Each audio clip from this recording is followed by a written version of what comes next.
I found an artist via the internet and friends through Facebook who I think is going to be a giant star. And I believe she's a French artist. Her name is Gil, or Gil.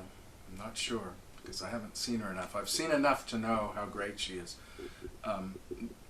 A young lady seems to be steeped in jazz, R&B, blues. I haven't heard anything like it in a long, long time, so I'm going to be watching her closely. And Hilil, if you happen to see this, you've got an elderly songwriter gentleman that would love to get with you and write a few songs. When you've been writing as long as I have, I always tell people, you don't know this game. Well, probably nobody in France does, but we have a game called bingo. You put chips on a card. And when you're old, you usually get 2 or 3 cards. I probably have about 60 cards that are out there, bingo cards, with all my songs that I began writing when I was 17, songs that were published, and I was telling Arnaud that I've forgotten many of the songs that I've written, just because it's over 1,000, I'm sure. I've got a bunch of them the demos collected on tape. Recorded songs, maybe 200, maybe 3, I don't know. I know I'm pretty sure it's over 200. But one day a friend of mine said, "Did you know that you have a song on Alan Jackson's new album?" I said, "No, that can't be." And he said, "Yes, you've got a song on the new Alan Jackson album." He said that the title is "Don't Ask Why." And I said, "Well, I've never written a song called Don't Ask Why."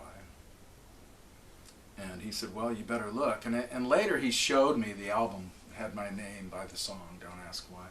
So I called my publisher, or the company that published the song at the time. They didn't even know about it, but they looked on their computer and they said, "Yes, it's a song called Don't Ask Why." And then it all came back to me. I remembered some of the melody, and was very joyful to find that I had a song that I'd written in my 20s, early 20s, on Alan Jackson's album. And it was a record called "Red Like a Rose," or Red on a Rose, that was produced by Alison Krauss. And I learned later that Alison heard that song on someone's album a long, long time ago when she was very young, and performed that song. And when it was time for her to produce Alan years later, she pulled that song back out and they recorded it. So that's a nice thing about having all those bingo cards and all that time.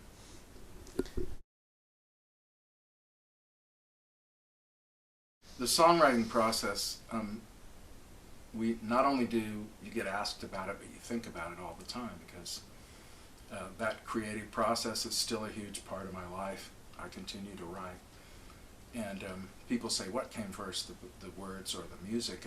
And for me, I don't know about a lot of other people.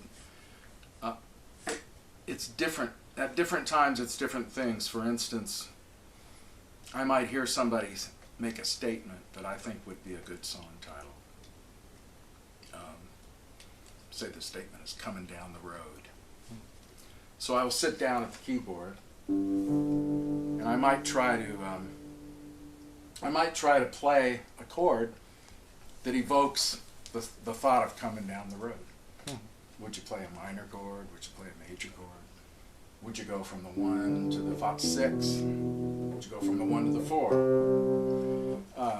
And I'll do a little riff, and until I get something to me that sounds like a "coming down the road," if that were a title or a refrain.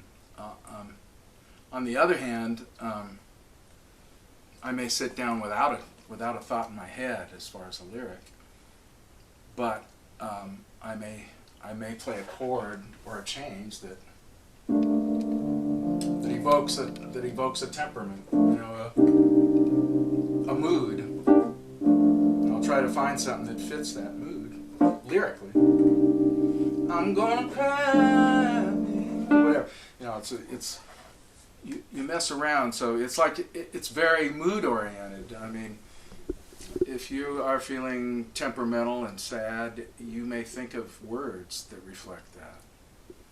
You may think, I want to hurt somebody. I don't want to hurt somebody. Don't hurt me. Whatever.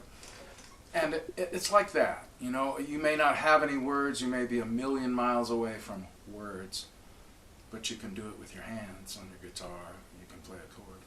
So it comes like that, and it's different each time. In country music, people many times begin with the lyric, with the story.